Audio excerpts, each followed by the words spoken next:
Good morning, Rabbi Isai. Says the Mishnah. There's an animal who's giving birth, but's having difficulty giving birth. So the owner had a moiridik chap. What if I help out the animal, I chop off the feet of the fetus as they come out? Maybe it'll help. Now, we're talking about a b'char. This is a b'char. The famous pasuk called a b'char asher yivalid. A b'char has a kedusha. It's a special thing. You can't just chop off legs. You can't just throw them to the dog. It has a kedusha. It's a b'char. But this, the first leg that comes out is not a b'char. The Kodesh Merechem, like they say on Rebbe's, he's a Kodesh Merechem. What does it mean, Kodesh Merechem? From the moment he was born, came out to the world. It says in the pasuk, Kadosh li kol b'char, Peter kol rechem. It has to be Peter rechem. Today, some of the questions that we're going to ask, and these are from the less bizarre. But what if there's no rechem? What if the rechem falls out? The womb, the walls of the womb, what if it doesn't touch the walls of the womb? It was able to come out without touching. Let's say today, use some sort of device, what do they call some sort of forceps, there's a better word for it. Okay, forceps. Some piece of metal or a plastic bag. You wrap the baby or the animal in a plastic bag before it comes out for whatever reason. It shouldn't get some sort of infection. I don't know what. You wrap it in a plastic bag and it comes out in a plastic bag. Is that so? But that's Peter Rechem. It has to come out through the womb. If it comes out through Yotze Doivin, through cesarean, not Kaddish. What if it comes out foot by foot? So the Mishnah says, Mechatich Aver, as he cuts off a foot and then a leg, Umashlich Liklavim. There's no Kedusha yet, so you could toss it to the dogs. Let the dogs eat it. If it had any Kedusha whatsoever, it was a Bechar. Can't throw a Bechar to a dog. What do? Like the next part of the Mishnah, Yotze Rubai, if most of it came out, and I want to add a word here, came out together in one shot, Harezi cover, you must bury this Bechar. V'nifteres min ha-Bechayra. And if this animal gives birth to a firstborn, most of it came out normally, you put it in a grave, and that animal, the next offspring, even though it wasn't viable, didn't live, the next one is not a Bechar. B'itmar, Yotze Shlish Bechar L'Gai. First sugya, about a 15-line sugya, is the question of when does the Bechar start? Does the Bechar start the moment he starts being born, or once most of it came out? And it's a big nafkamina, because what happens if Yotze Shlishu Bechar L'Gai, a third of the animal came out? Now, if there's a guy partner, this is what people do today. They have thousands of animals. They don't want to give every firstborn to a kayan, so they get a guy partner. Get a partner, then you don't have to give a Bechar. What does this Chacham do? He forgot to do it. His wife warned him he should better get a partner guy. He didn't. And then all of a sudden the animal starts giving birth. So he runs and he gets a guy and he makes a partnership. But a third came out already. Is that third that he sold to the guy, is it valid? Because if the Bechar starts immediately, once it starts being born, then you can't sell to the guy. It was not a valid Mechira. But if it starts at a different time, starts later on, so whatever he sold was good. So we have the machlokes, of course. Yotze Shlish u'Mechar L'Gai, one third came out and he sold to the guy. V'chazav Yotze Shlish Acher, and then the second third came out, which makes it the majority a roiv birth. Ravuna Amar Kadosh, it works. Rabbi Amar in Kadosh, it does not work. The Kadosh means the sale does not work, and therefore the Bechar is, if a Bechar is Kadosh. Rabbi Amar in Kadosh, the sale worked. And Memela, there's no Kedusha. Ravuna says it's Kaddish, the sale did not work. Rabbi says the sale did work, and any Kaddish. Ravuna Amar Kaddish, Kosav L'Mafreya Kaddish. Ravuna says that the sale did not work. Why? Because right away when it started being born, we find out, when 2/3 come out, we find out that retroactively, the first third was also Kaddish. You had no right to sell it at that point to the guy. You can't sell a Bechar to a guy. Once it's born, you can't sell it. V'kivin the nafak le'rubei. Once 2/3 came out, igloi milsam afredimi kar, or 51%. Igloi milsam afredimi kar have a kaddish. Then we find out now, retroactively, that it was completely kaddish. Umay the zaben loiklum zaben, and whatever he sold was nothing. Rabbi Amar in kaddish. Rabbi says there's no kedusha. In other words, the sale was valid. Kosabar mikan ulahaba kaddish. From here on out, it is kaddish. Umay the zaben, shapir zaben, whatever he sold is great. And they go according to their own reasoning. They have a very, very similar machlokes. And the Gemara is going to want to understand why did they have to argue twice on the same exact idea and concept. So here comes scratching your head number one. Di'itmar. Yatsa shlish derech doifen. If an animal 1/3 was born through a C-section, ushnei shlish derech rechem, the other 2/3 were born naturally. What in the world? How did it happen? 1/3 came out cesarean, the 2/3 came out natural.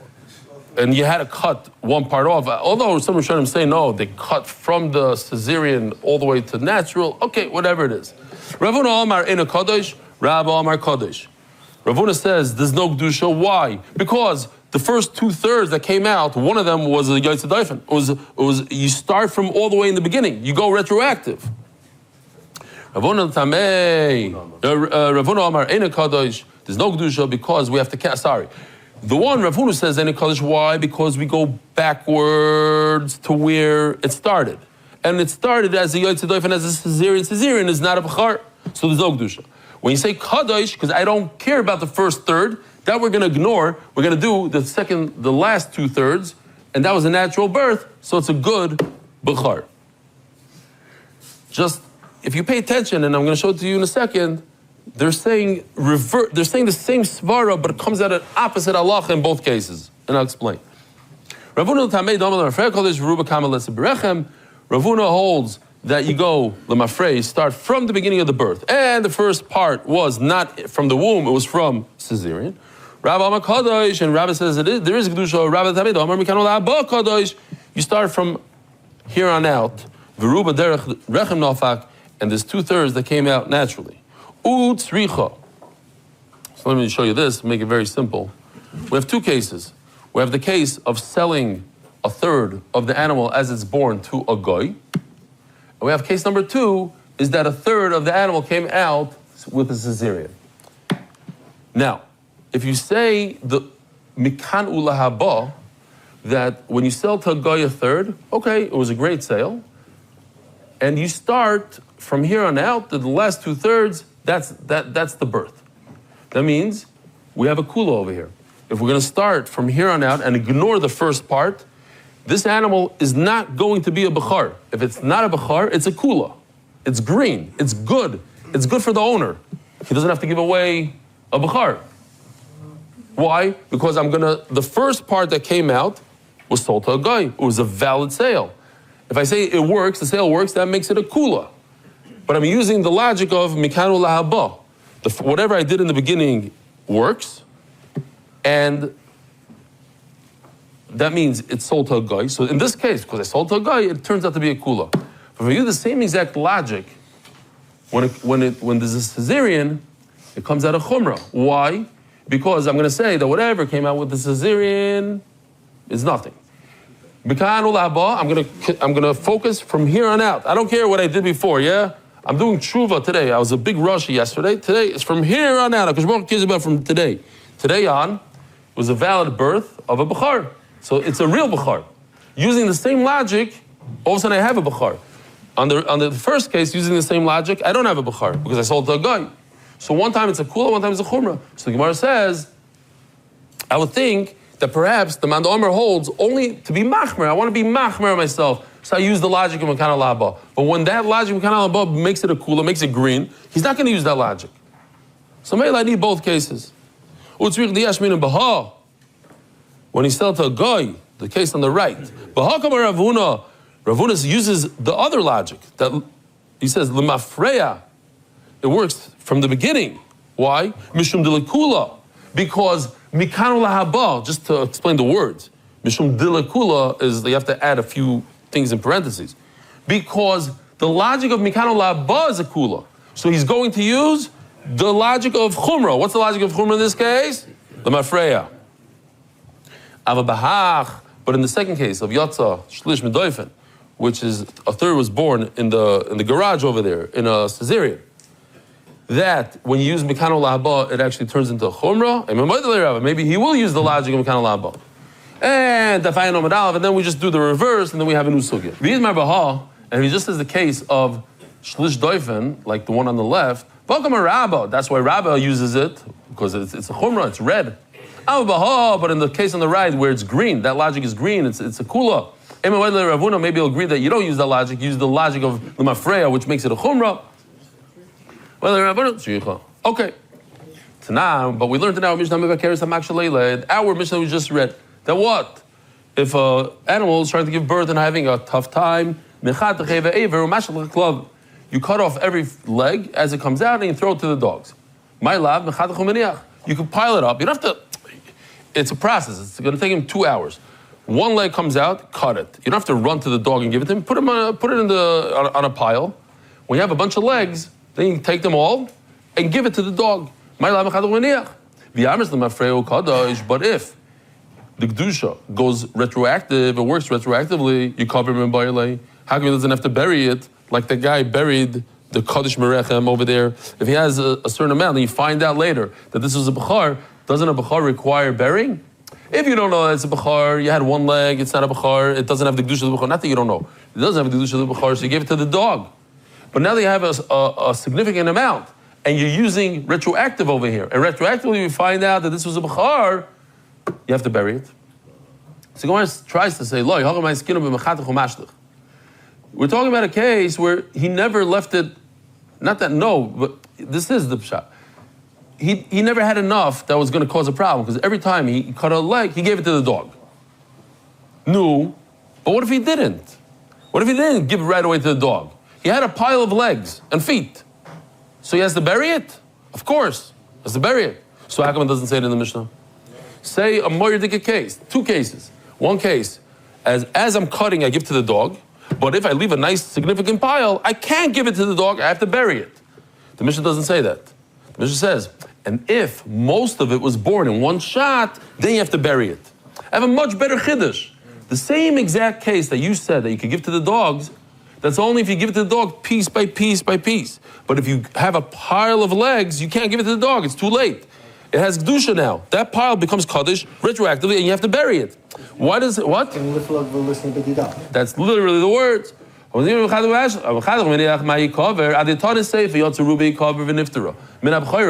do we jump to a different case? What's the case that the Mishnah says that you have to bury? Like we saw in the video, guy's holding an entire whole cow and he has to bury it.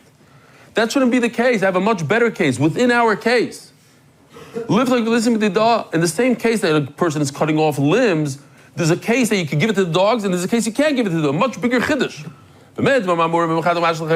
When could you give it to the dog? When you're giving it piece by piece, piecemeal. But if you pile it up and then retroactively it becomes kadosh, then you have to bury it. Says the Gemara, it's such a good kasha that Hachinami comment. That's exactly what it says in the Mishnah. It just says it in different words. But when are you allowed to give it to the dog when you do it piecemeal, piece by piece? This is what the Mishnah means. But when you pile it up, and Rashi says it's tremendous doichak. I don't like it. Some Rishonim say that it's not a doichak. According to Rashi, he says this is too hard to believe that that's what the Mishnah meant. But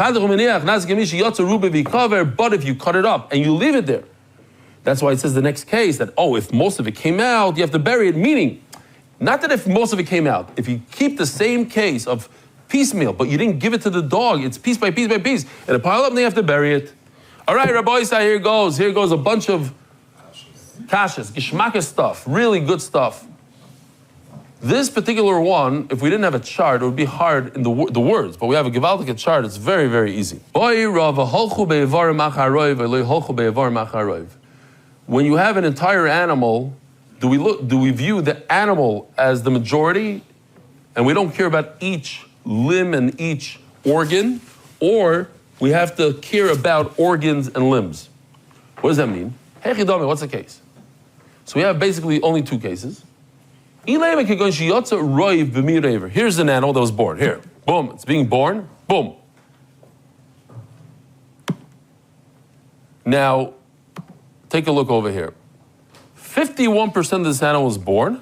49% of this animal was not born. Is this animal born or not born halachically? L'chayre, yes. But if you take a look, its leg is still inside its mother. What's poking out? One tiny piece of the leg on the right side. You see that little leg? It's a miyut of the leg. Now, in the Torah, in halacha, you go by the Rav. You go, where's the majority of the front foot? Inside this building, not outside. Nachamal. 51% is outside, 49% is inside. But if I take into account just the front foot, the purple, 90% of it is inside the animal. So shouldn't it draw halachically the hoof back into the animal? And then what's going to happen? Take a look. If you draw halachically the hoof back in, then now all of a sudden you only have 49% that came out. Excuse me. And 51% out. So do we view each aver by itself, or do we view the animal? The little part that's outside here, this part, you see the little tiny part of the hoof that's outside. Do we view it as if it's part of the larger front foot, the right front foot? And therefore what? The right front foot is inside, not outside, and therefore it changes the majority of birth. It's no longer born, so this animal wasn't born yet. Or do we go with the majority of the entire animal? Says the Gemara, that's not a question. When you're talking about an entire being, you're not going to go and break down limbs. We're looking at the majority of this animal. 51% is out, like in this picture. I can't start looking, but from the foot, it's only 10% of the foot, which is, no, we're looking at the whole animal in its whole, and in this case, it's 51% out. This animal is considered born. So what is the question? Beautiful, check this out. Let me show it to you, Balpeh. Here's an animal. Only 50% of the animal was born. 50-50, equal. Now take a look at its foot, its front left foot. 90% is outside, 10% is inside. Now if I use the Rav, it was born, because now I'm going to move it. I'm going to move the leg. The entire leg comes outside, halachically. Why? Because 90% is already outside. The little part that's inside, let it be as if it was outside. If it's outside, now I have 51%. In Mitzias, in the physical world, only 50% of this animal is born. But if I use the halacha of Rav, I can make 51% born. How? By taking the hoof that's stuck inside and bringing it outside halachically. Does that work? Only half the animal is born by using 90% of the front left leg. Rav Aver. And the question is, this little hoof that stayed inside the animal, so do we take that small part that's left inside and pretend that it's outside? Now you have 51% like in this picture. Toshma. I can bring it right. Yotzer rubai. Harezi cover. It says in the Mishnah, if most of the animal was born in one shot, you bury it. My rubai. Eli rubai mamish. If you tell me that most of the animal came out, what's the chiddush? The entire shas tells us the halachas of Rav. I need that same halacha all over again. How many times have we had in shas that we go by the majority? Can't be that the Mishnah is repeating that halacha. Elalav must be that we're telling us a chiddush. That it's talking exactly about this case. It was 50-50 with the majority of the left front leg. And we considered it a real birth. Loi. It's not this case, rather it's this case. What's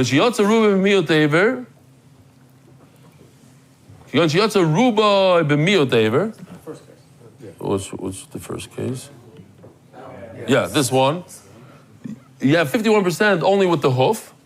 And the Kamash from the Leishef can Ruba the Uber, the behemoth, as in the Chiddush is, like you said before, that we don't consider the most of the leg that's remained inside. This is considered a good birth, a 51% birth.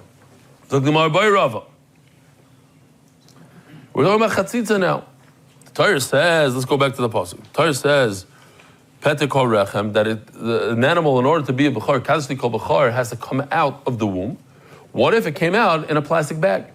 Kroche b'siv ma'u, you wrapped it in some sort of leaf, the palm leaf.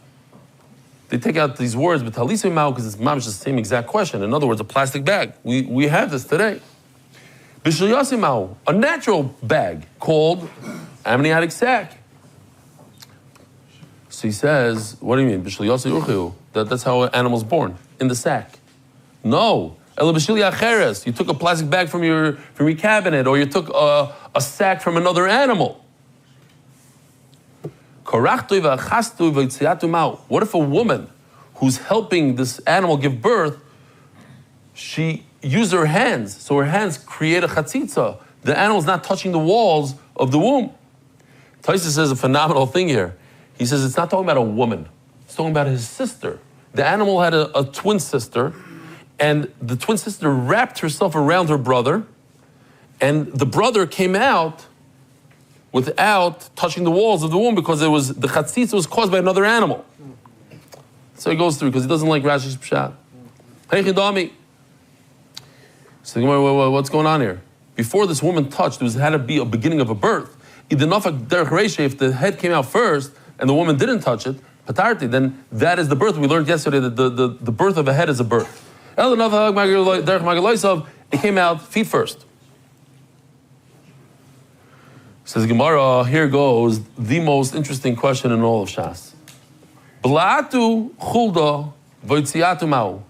A weasel or a rat goes into the animal, swallows the fetus completely, and walks right out. So now the fetus never touched, never went through the womb. V'yitziatu. So what's the question, B'chlal? It gets more interesting. If that's what happened, ha'apikte, so it never was born. You're right. It shouldn't be. It's not considered peter rechem. Oh, so here goes the question. Rabbi say, get ready. Elo balatu v'yitziatu. This chulda, this animal, went in, swallowed the fetus whole. Vichnisatu v'kiatu. Then it had charata.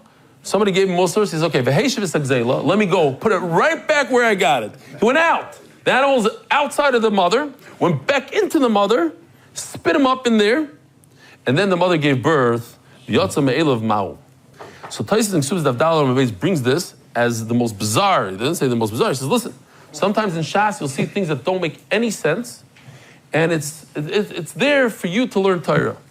I want to ask you something, and I didn't see anybody even talk about this. I don't view it like that. I view it as the Gemara asks a question, and 2,000 years later, this is a possibility. Why can't we have a surgery where a doctor opens up the animal, pulls the fetus out, does surgery? They do it all the time now. They do surgery to babies all the time in utero, and they could also do it outside. Cut open, pull it out, fix the spine, push it right back in, and now we have a shayla. And then it was born naturally. Why not? You tell me it's the craziest thing ever. It's not so crazy.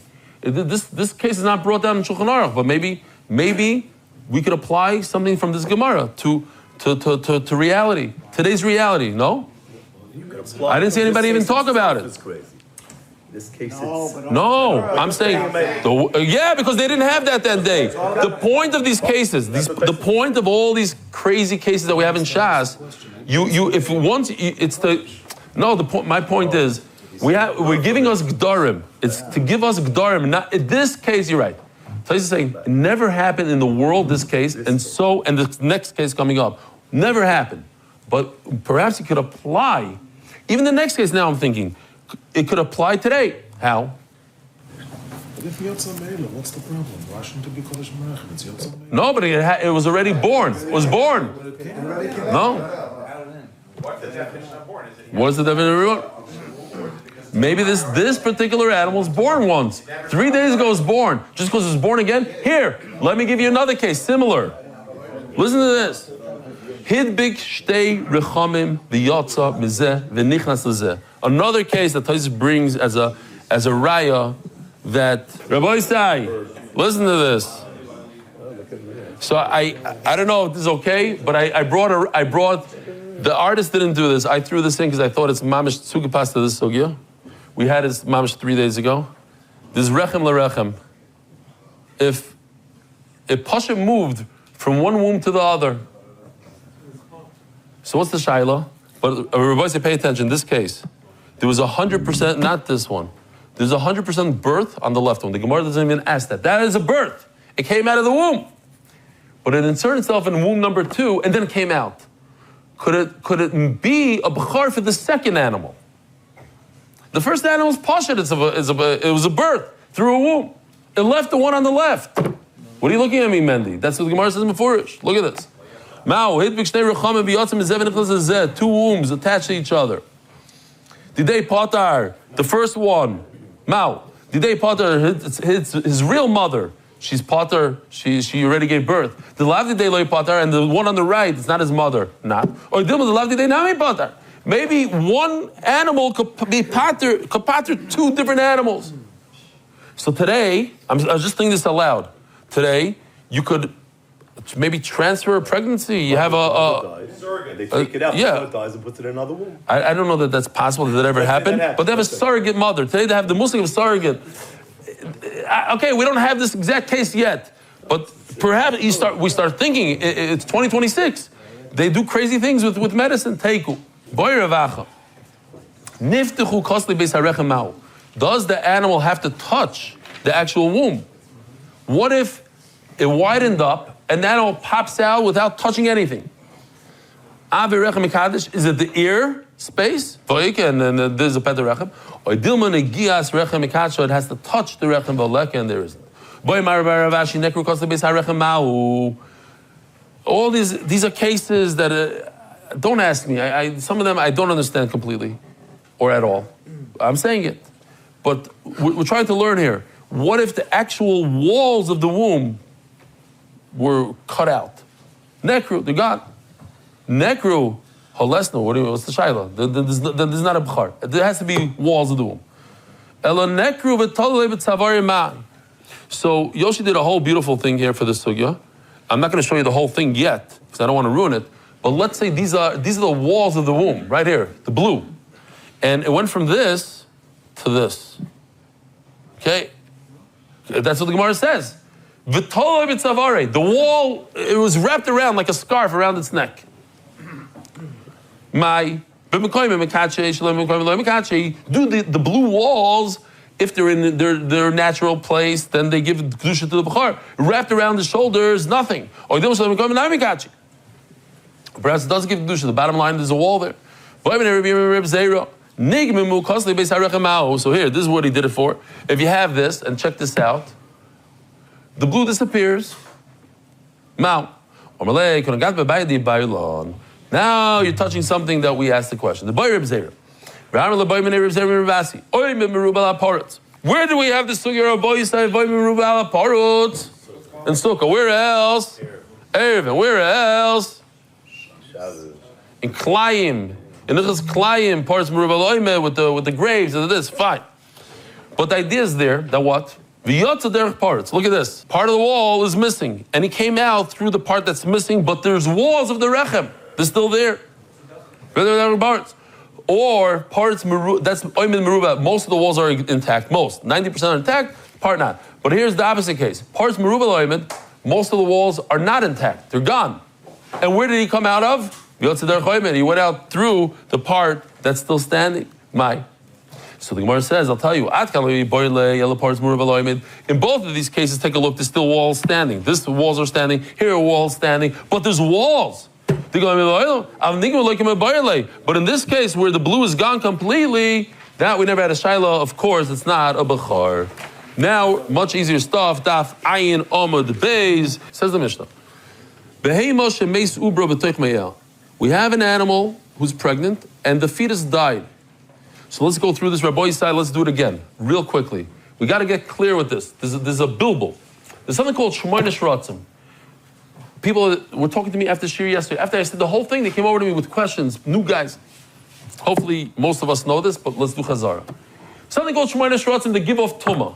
So people get confused. Oh, they give off tumah, so other things don't give off tumah. It's not true. It's the exact opposite.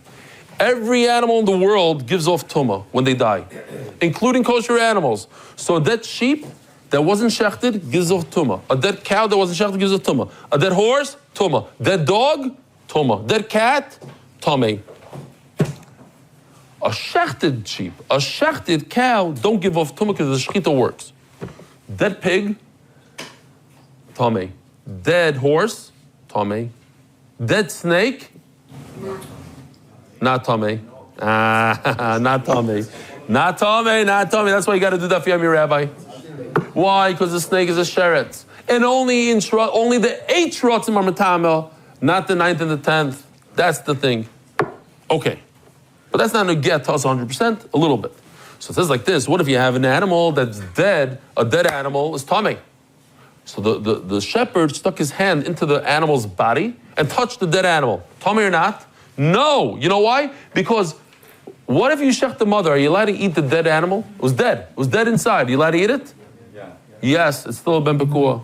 So memela, if you're allowed to eat it, it's not tameh. And the shepherd stuck his hand in and touched it, and he should be tameh. No,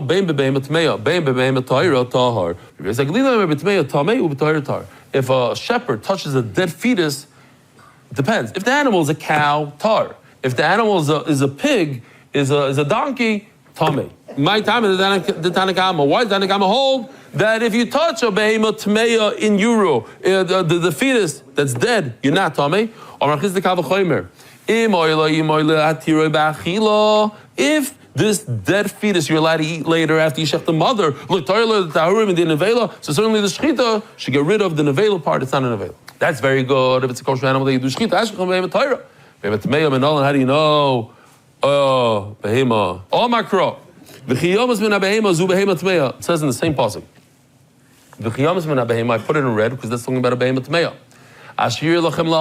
What could you eat? You could eat kosher animals.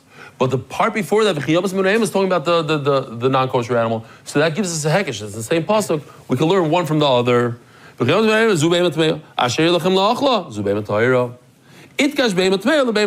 learned one from the other. That what? You just told me. We said already, we established that a tar animal, if you touch the fetus, you're tar. So too, with a non-kosher animal.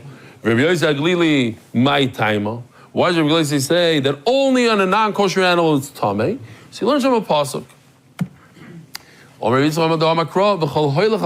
Anybody that walks on its paws, in other words, a non-kosher animal, the what?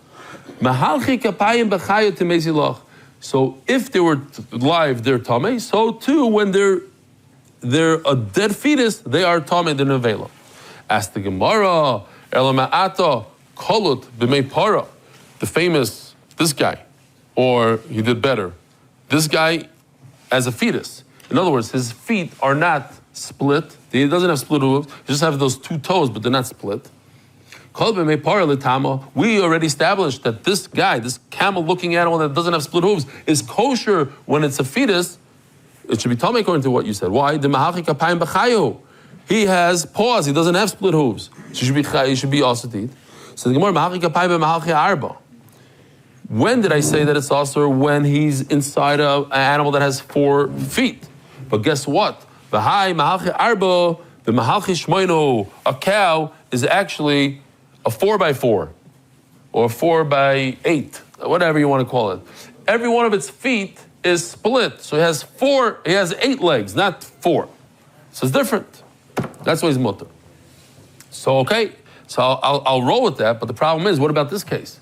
If you have a camel that has a para inside of it, para b'mei gamol, according to what you just told me, it shouldn't be tameh, but it is. It's a non-kosher animal. Yes, it looks like a cow, but it's a non-kosher animal. Because he's walking 8 inside of 4. And you said only a 4x4, not a 8x4. Says Gemara, hoylech v'chol hoylech l'rabbeis para b'mei gamol. Okay, you're right. You have an extra pasuk that tells us that this case, that a cow is inside a camel, that is a problem. What if you have two kosher animals, but their feet are no good? In other words, it's a genetic defect. The mother she's not mafresh parasa, so her baby's also not mafresh parasa. So it should be a problem. That's what we had before. Rav Chizda said the Kavachomer that if you're allowed to eat the baby, so certainly there's no tum on the baby. Okay, so you know what? We'll just stop over here. Rabbi Sai, have a wonderful day. Merit the schus of spreading Torah throughout the world. Sponsor a shir today. MDYsponsor.com or sponsor at MDY.com.